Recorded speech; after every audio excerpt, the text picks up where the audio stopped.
So here we are, folks. We are on number 9.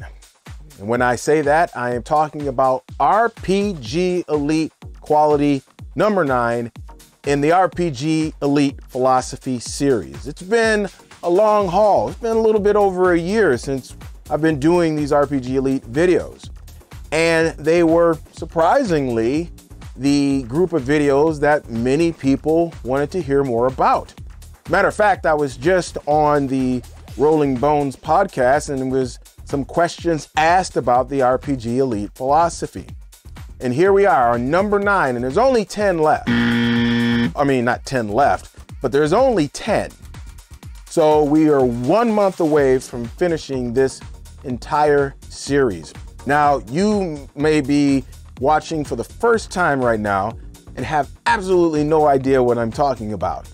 Well, first, let me tell you who I am, Servant of Shiloh in the hizzy right here, and let me tell you what this place is.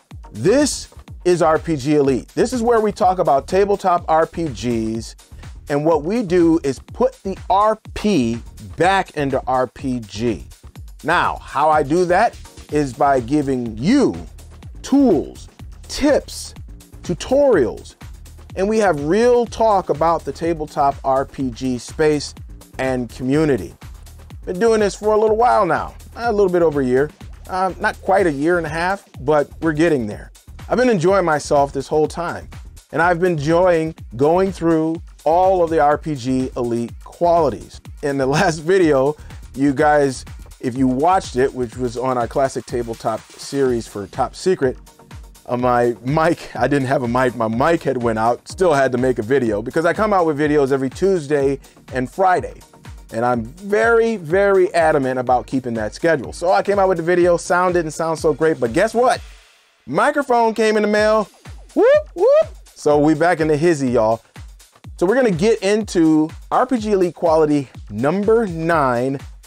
RPG Elites take care of their GM. I got a product highlight video before we get into that. And then I have a special story that is tied specifically to how RPG Elites take care of their GM, and also the question of the vid on the back end. So I'll see you there. So let's do this.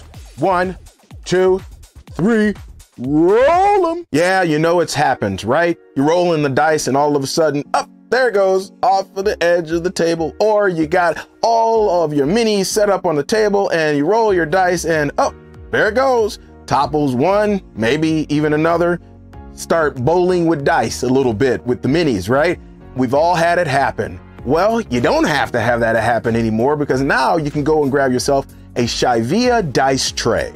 The Shivia dice tray is a tool for your live sessions to keep your dice under control. Rein them in there, Tex.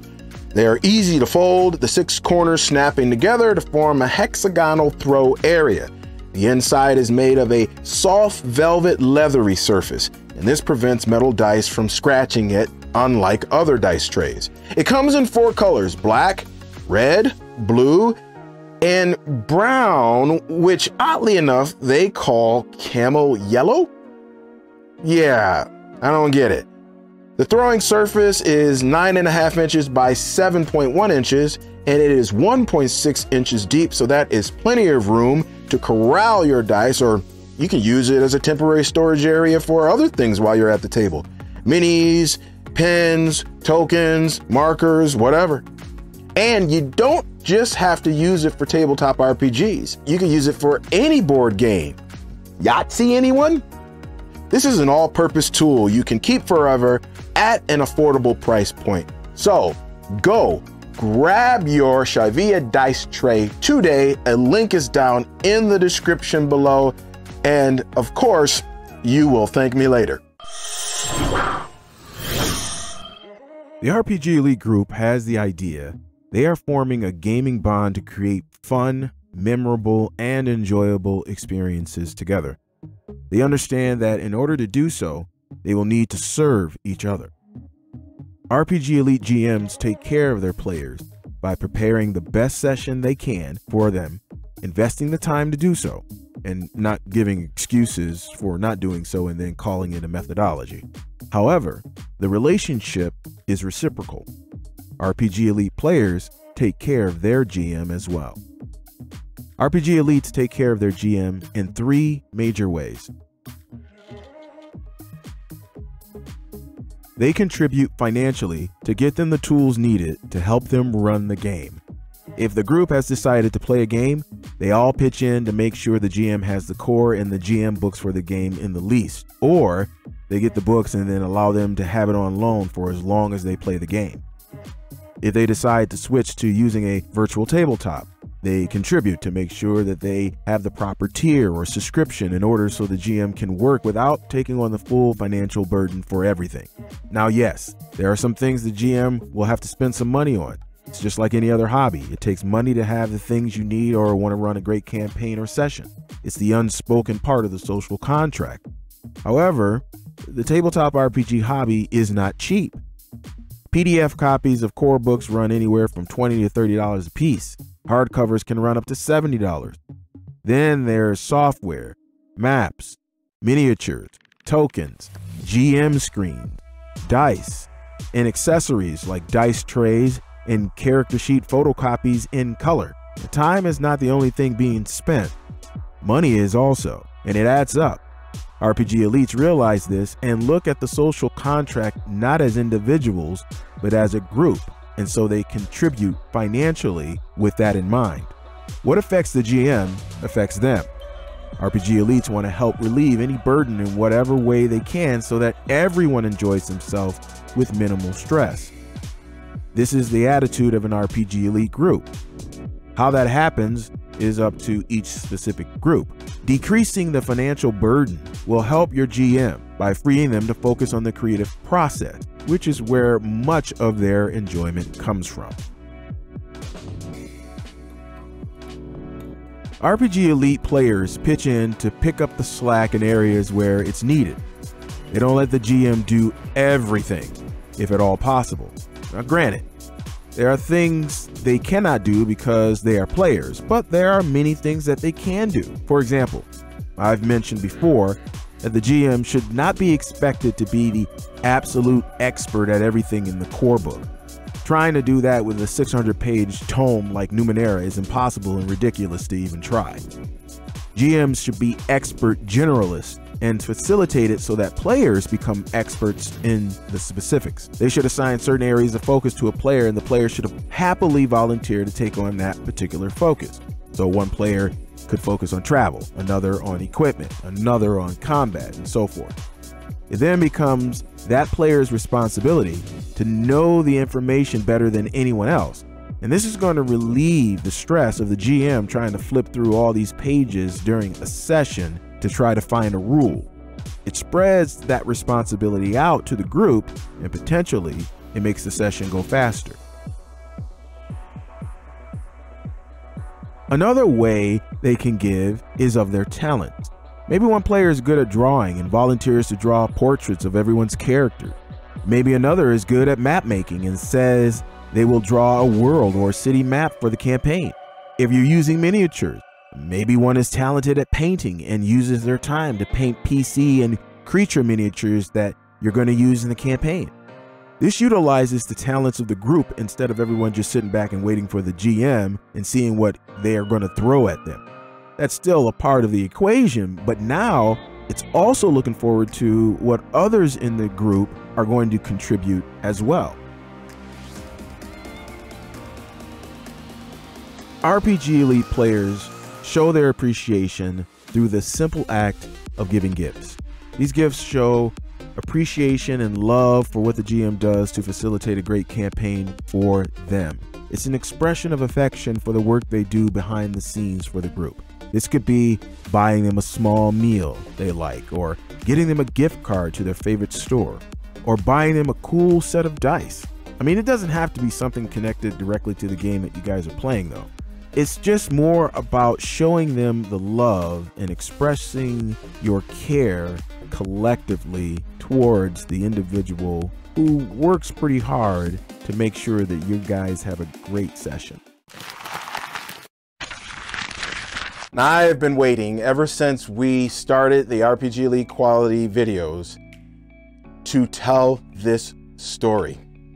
So those of you who've been coming to the channel for a little while know that I run a campaign of the One Ring First Edition. Now, I've been running this campaign for quite a while now. I want to say a little over 5 years now. Been enjoying myself doing it. But before that campaign, I was running a Marvel Superhero Advanced campaign. So I had 3 players here in my house, right down here in my basement. There was 4 of us playing. And I've known these 3 gentlemen for a long time. And so for us to start up another campaign, because they weren't in any campaigns, they couldn't find any good groups. And I was like, okay, yeah, I'll go ahead, I'll run it for you. So everybody was cool with getting into Marvel and so forth, because it was a supernatural campaign. Something that's a little different from your normal Marvel campaign. We're talking about it, and they understand how I feel about the Marvel Superheroes game. So let me give you the quick notes on that. I have bought just about everything for that game. When it was out, I went and got all the modules, the box sets. I mean, you can see a box set right here. And some of y'all know that you've seen different box sets that I've had up here. I went and got them all, y'all. I went and got all of the stats for all of the characters, because they had the Marvel Universe and they had made all these stats for all the characters. And it was a reference that was tied directly to the comics that did the same thing, called the Marvel Universe. Went out, got all those too. Oh, y'all, a brother is not playing when it comes to some Marvel Superheroes Advanced. But there were a couple things that I did not have. And one of the things that I didn't have was the Ultimate Powers book. Didn't get that. I had it in a digital form. And I also had a photocopy that a friend of mine from years ago had given me from his Ultimate Powers book. I just didn't have the book, the original. But I was cool, because as long as I had all the information and everything, I was cool, didn't need it or whatever. But I started going on eBay. I went to look for it to see if I can get it, and oh my gosh, that thing was running 75 to 100 bucks, and it's just a supplement. And I was like, oh man, after all this time, are you kidding me? But that was the case. So we were playing the campaign, and they knew about my love of Marvel. At the beginning of one of our sessions, Rob, which is another one of my players, he was sitting there and he had this envelope, a 9x12 envelope, and it was opened up. So I thought it was something that he had brought with him for the game, because everybody brings something, right? So I was like, okay, let's do this. And they were kind of pausing, you know, to get started. And I'm thinking to myself, what's going on here? Let's get playing. I like to get going. And so, long story short, even though it's already been a long story, Rob hands me this envelope. And so I go and I pull it out, and it was already open. So it had been cut. So it was a used envelope. That's why I thought it was Rob's. So I just go inside, pull it out, and guess what they gave me? An Ultimate Powers book. Bro. Man, I think about that right now. Man, it was like one of the only things I did not have. I had just about everything original, except that. Never asked for it. They blindsided me. They totally blindsided me. I had absolutely no clue. I was so shocked. I went upstairs and I talked to my wife. And once I got upstairs, because I was holding it together when I was down here, because, you know, brother kid, gotta keep it together now. But when I got upstairs, I busted out and I bawled, and my wife thought something was wrong. I was like, no, it was tears of joy. And it wasn't that I got the Ultimate Powers book, but it was the very gesture itself. That came from a place of love. I'll never forget it. And as long as the Lord would allow us, I will always be playing with these guys. bar none. They have shown me, they would never have to get me anything ever again, because they've shown me through all of them pitching in to get that book, because I already knew what the price was. That was love. So that's just my personal story on how RPG Elites take care of their GM. But what about you? That's the question of the vid. The question of the vid is, how about you? What kind of story do you have where you either as a player took care of your GM, or you as a GM have an experience where your players took care of you? I want to know these stories of love, and I want you to put them down in the comments below. And hey, nothing is going to be TLDR on this one, because I like to read stories like that. All right, folks, that's it. If you like this video, go ahead. You know what to do. Give a brother just a little bit of YouTube algorithm love. And also, if you're digging what you're finding here, maybe this is your first or second video, but it was good enough, consider hitting that subscribe button and hitting that notification bell as well. I got to get out of here, folks. Videos to make. Oh man, I'm so excited about all the things that are coming around the corner here. This is just some exciting times right now. So let me get out of here and so exit stage left. And y'all, peace from a brother. But God willing, y'all, I will see y'all next week on Tuesday. 5,000 Leets. A brother is outie.